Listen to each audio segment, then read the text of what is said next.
السلام عليكم ورحمة الله وبركاته. درس اليوم إن شاء الله كيفية رسم شجرة في المنظر الطبيعي بطريقة جديدة حصريا. في البداية اللون تيركواز في السماء، ودائما لاحظوا درجة اللون والمساحة لكي ياخد في السماء. الفرشاة عريضة، طريقة التلوين سهلة كالعادة، نفس الدرجة نضيف عليها اللون الرمادي والأزرق والبنفسجي. ولاحظوا راه اللون شبيه بالتيركواز، يعني من عائلة اللون الفوق. نحاول نعطي المساحة لتحت ديال البحر، غيكون بفرشاة عريضة نفس الفرشاة، ثم ندير التأطير ديالي باللون الأسود. ولاحظوا طريقة التأطير والتخطيط ديال المنظر. غندير تلال بعيدة، ثم غنملأ ما تبقى بصخور وأحجار وتلال كبيرة غيكون فيها الموضوع ديالنا اللي هو رسم الشجرة. نغير الفرشاة ونجيب اللون الأبيض باش رسم سحب. لاحظوا عملية رسم السحب دائما بخربشات ونوع من العشوائية في الضربات، ولكن نحافظ على طريقة الضربات باش رسم السحب. لاحظوا كيفاش كنلعب بالفرشاة، نحاول نقلب الفرشاة يمينا وشمالا باش تعطيني الموتيف، ونقوي اللون في جهة ونخفف اللون في جهة كيف ما كتشوفوا. لاحظوا العملية دائما كتبغي شيئا من الحركية وشيء من الذكاء باش نصنع هذا الموتيف، ونمشي على امتداد خط الأفق لأن السحب غتكون مالئة خط الأفق. ولاحظوا العملية ديال تكرار اللون دائما والإدماج بالأصبع. وغنمشي على الخط مباشرة اللي أطرت لتحت، نخلي الخط لأنني غنحتاجه في تلوين. نمشي على نفس الطريقة بنفس الضربات وبنفس الفرشاة، ودائما حاولوا تلاحظوا النوع ديال الضربات وكيفاش كنحاول نبدل الفرشاة. الآن غندير عملية ديال تضليل للسحب.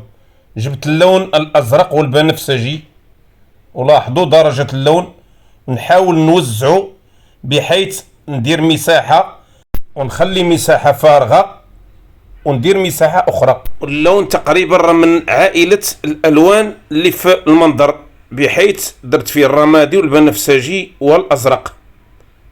وغنمشي على كاع السحب بنفس الطريقة. لاحظوا الجزء اللي كنضلل كيكون لتحت، الجزء السفلي دائما كنضلل له باش تبقى المساحة الفوق مضيئة وفيها اللون الأبيض، وتبقى المساحة لتحت وفيها اللون اللي غيعطي الترميد. نبدأ عملية الإدماج بحيث غنعطي لي اللون مساحة بالفرشاة. لاحظوا كيفاش كنكرر العمليات ديال توزيع اللون باش ياخد مساحة وحتى يعطي الشكل ديال السحب وتبان بأنها مضللة من التحت. على نفس الطريقة غنمشي حتى للسحب الأخيرة، غنخفف اللون بإضافة الأبيض. الآن غنضيف اللون الأبيض من الفوق، غنمشي لكل جزء فيه اللون الأزرق ونحاول ندير سحابة باش نعطيها الإضاءة من الفوق وتبدا تكون ليا كتل ديال السحب. غتلاحظوا هاد العملية كيفاش غادي نصنع سحب هنا كثيفة بهاد الطريقة، لأن العملية الأخيرة هي اللون الأبيض اللي غيعطيني الإضاءة للسحب. لاحظوا اللون الأبيض كيفاش كيبان إلا كررته. ندمج بالأصبع ونكمل العملية. كل جزء فيه اللون الأزرق كنضيف ليه واحد الكتل من السحب باش نحاول نغني المساحة ديال السحاب ونعطي الشكل العام للسحب. هنا نعاود نكرر نفس العملية بنفس الطريقة، خطوط مموجة، ونحاول ندمجها باش يبقى اللون الأبيض باين والمساحة ديال التضليل باينة. ندمج بالأصبع ديالي وهكذا نكون انتهيت من السحب. الان غنجيب لون تيركواز وغنقويه باللون الازرق، غنديرو الفوق لاحظوا باش يعطي واحد التضليل في لون السماء ويبان حتى تنوع لوني في السماء. لاحظوا الفرشاة العريضة كيفاش كنحاول ندير خطوط في السماء غتبين لي سحب.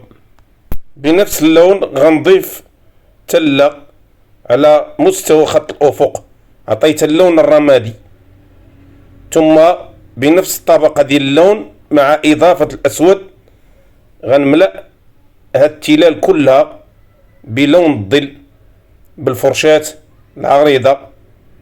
والتلوين دائما عملية سهلة، حضيو مع المساحة اللي كتأثروا فقط، أما التلوين كيبقى عملية سهلة بإمكان المبتدئين وكل الفئات يلونوا، كيبقى اختيار اللون بطبيعة الحال. ولاحظوا هذا اللون غنضيف اللون الأزرق والبنفسجي والأسود على نفس الطبقة ونديرو لتحت، لأن هذه المساحة غتكون غامقة، لون غامق فيه ظل قوي.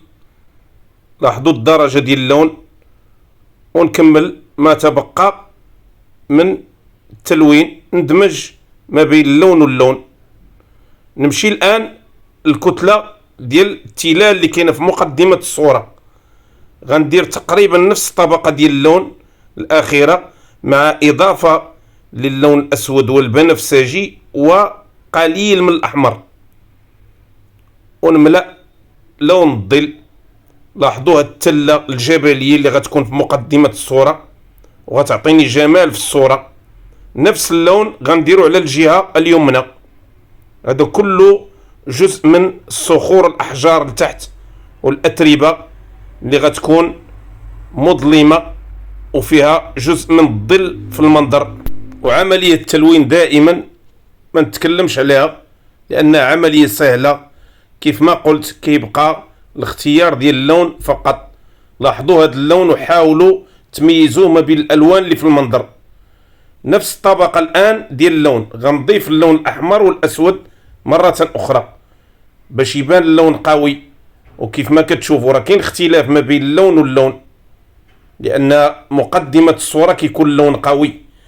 الآن اللون الأخضر والأسود، ولاحظوا درجة اللون غنديرها في التلال كلها. هذه تلال مروج غتكون فيها خضرة وحشائش وأعشاب هنا. لاحظوا كيفاش غادي نعطي للون المساحة ديالو في المنظر. هاد المساحة كلها غتكون باللون الأخضر والأسود بطبيعة الحال. من بعد غتكون الإضاءة، وغادي نتبعوا مراحل الإضاءة في هذا المنظر. توزيع ديال اللون، السهولة دائما والسلاسة، واختاروا فرش تكون كبيرة في هذه المساحات لأن الجدار كبير والمساحة كبيرة. الآن غادي نجيب اللون الأسود والأزرق والبنفسجي، غنلون به التلال اللي على الجهة اليمنى، لأن هاد المساحة خاصها تكون قوية في اللون مقدمة الصورة وتشبه للألوان اللي كاينة في التلة دائما، لأن اللون كيجر من اللون، الظل كيجر من الظل في المنظر كيف ما كتشوفوا. وكتمشي الصورة تباعا حتى كتفتح في مستوى خط الأفق. هذا قانون التلوين في الرسم، وانتم كتشوفوا وكتمتعوا بهذه التقنيات. ما تنساوش الاشتراك في القناة والضغط على زر اللايك والبارطاج بين أحبابكم وأصدقائكم، وما تنساوش تفعيل الجرس ليصلكم كل جديد. لاحظوا المساحة اللي غنبدا نلون تباعا بعد ما لونت التلال. غنحاول ندير واحد التضليل في المساحة ديال التلال اللي في خط الأفق باش تبان فيها واحد الظل ومتدرجة نحو خط الأفق بنفس اللون اللي شفتو في التلال. غنزيد اللون الأبيض ونبدا نخدم الآن في حشائش وأشجار بعيدة بفرشاة الأنجولو. لاحظوا كيفاش كندير العروق ديال الأشجار لأنها بعيدة. دائما كنحاول نضرب من الفوق الضربات ديالي، كندير عروق، كنغير الشكل دائما، دوائر أنصاف دوائر، وكنحاول نمشي مع التلال مباشرة، ونخلي دائما واحد المساحة ديال اللون الظل باش يبانوا الحشائش والأشجار ويتعزلوا على لون الظل. وكيف ما كتشوفوا راه اللون طبقه ديال لون الظل تحت. لاحظوا الضربات ديال فرشاة الانجولو كيفاش كتبين ليا الاشجار البعيده والحشائش والمروج اللي غتبان في التلال، وغتعزل لي حتى لون الظل ويبان المنظر قوي. كل ما ضفت اللون وكل ما غنيت المساحه كيف ما كتشوفوا كنحاول نغني المساحه ونتم جاي تباعا حتى نكمل القطعه كلها من عنصر المنظر الطبيعي. لاحظوا الضربات ديال فرشاة الانجولو الجميله. كنضيف اللون الاخضر الان وكنتم جاي تدريجيا نبدل الان الفرشاة. غنجيب فرشاة مسطحه. لاحظوا الشكل، ندير اللون الابيض والاصفر والاحمر ونبدا الرسم في اتربه تراب هنا وحصى على جانب كل جبل كيف ما كتشوفوا. لاحظوا الضربات ديال الفرشاة المسطحه كنديرها دائما والفرشاة مسطحه، ثم ندير مروج باللون الاخضر وكنغير دائما الفرش من ضربه الى ضربه ومن جزء الى جزء. لاحظوا درجه اللون الاخضر ولاحظوا الضربات ديال الفرشاة كيفاش كنحاول ندير هنا مروج خضراء جميله غتغني هذه المساحه كلها باش تبان جبال وتلال مخضره. لاحظوا كيفاش كندير العروق ديال المروج والحشائش، ثم نضيف اللون الاصفر على نفس الطبقه وندير مروج بعيده مضيئه غتعطي واحد لسعه ضوئيه في هذه المساحه وتبين حتى التلال وشكل تداخل التلال بنفس الفرشاة دائما.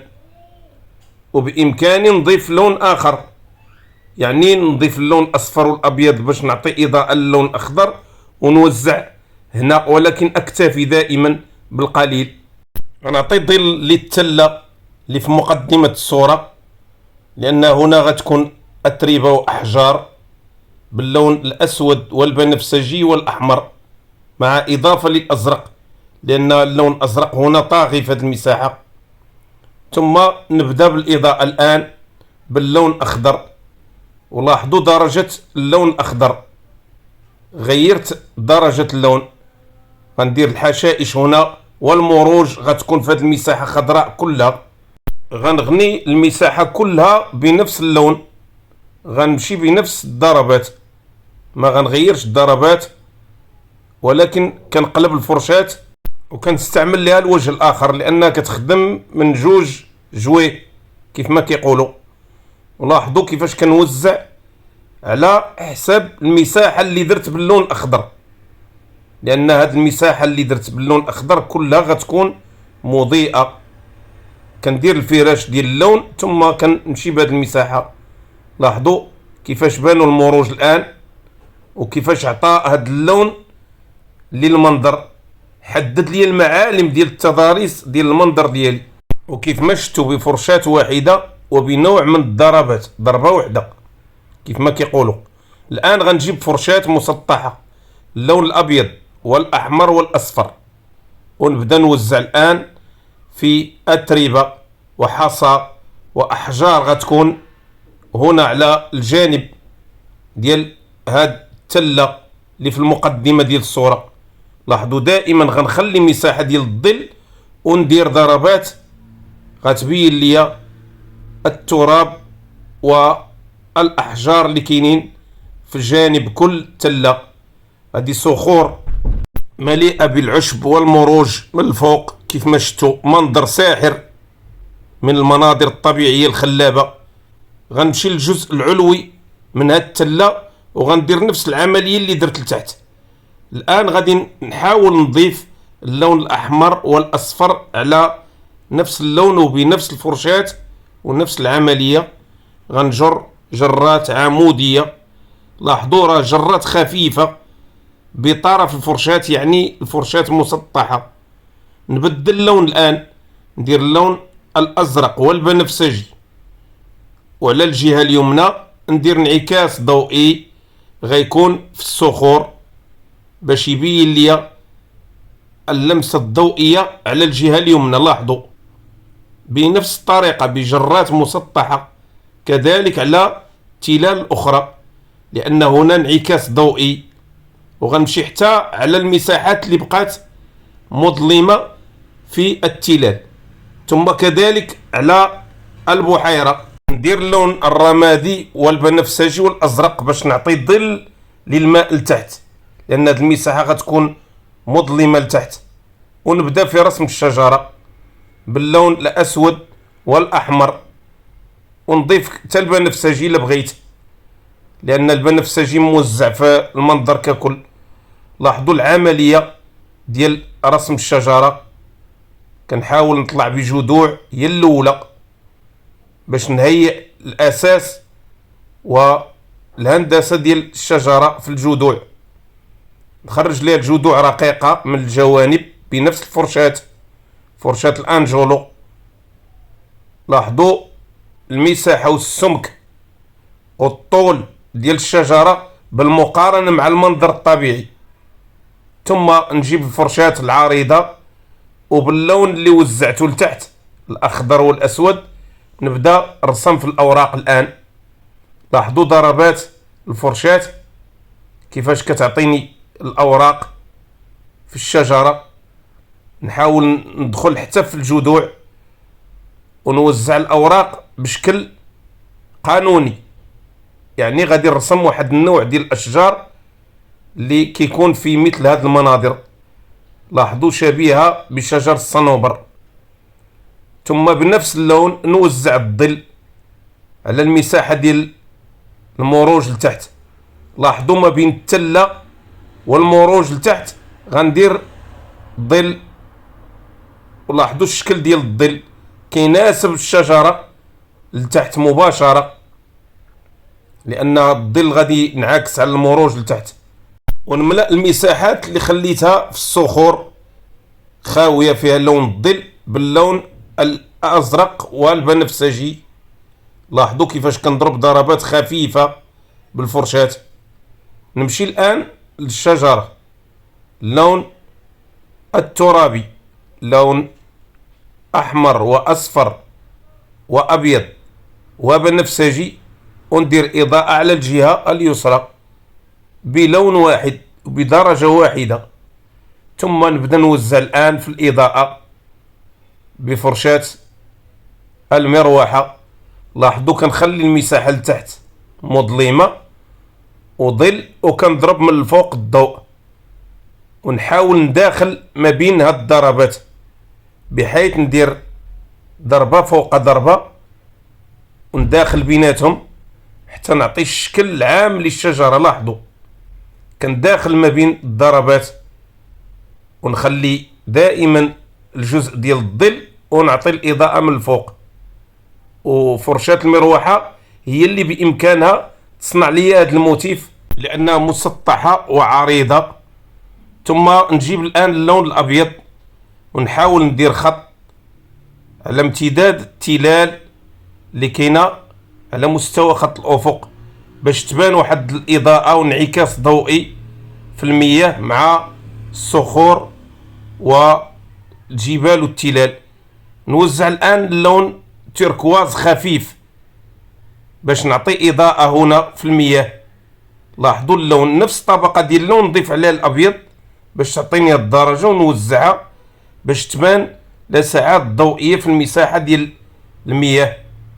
ثم اللون الأبيض غنغني به المساحة ديال الضوء في الصخور وفي الأحجار باش نضيف للمنظر إضاءة قوية، كذلك الجذع ديال الشجرة وما تبقى من الإضاءة في الصخور وفي جانب البحيرة. واللون الأبيض راه كيعطي واحد القوة في المنظر الطبيعي. ثم غندير واحد المساحة ديال الطريق هنا باللون الترابي، أي اللون الأحمر والأصفر والأبيض. نعطي مساحة ونحاول نجرها، نحترم قانون الأبعاد في هذه المساحة لأن الطريق كتبان ميلة وكيبان الجزء الآخر من المنظر داخل في الصورة. ونوزع اللون الأصفر والترابي والأخضر في مساحة المروج، لأنني غنعطي إضاءة هنا لسعات ضوئية ديال المروج غتبان بجرات. لاحظوا الجرات ديال الفرشاة، جرات فقط، كنجر بطريقة مسطحة، الفرشاة مسطحة باش تعطيني موتيف بدون تكلف. كيف ما كنشوفوا مساحات ديال الضوء كتبان في المنظر بدون تكلف. ثم نحدد الظل في الطريق باللون الأسود والأحمر باش نعطي للطريق البعد الثلاثي، وندير ظل في الجوانب ديال الصخور باللون أسود وأحمر. وبهذه الخطوات نكون نهاية المنظر ديال رسم الشجرة بطريقة جديدة حصريا.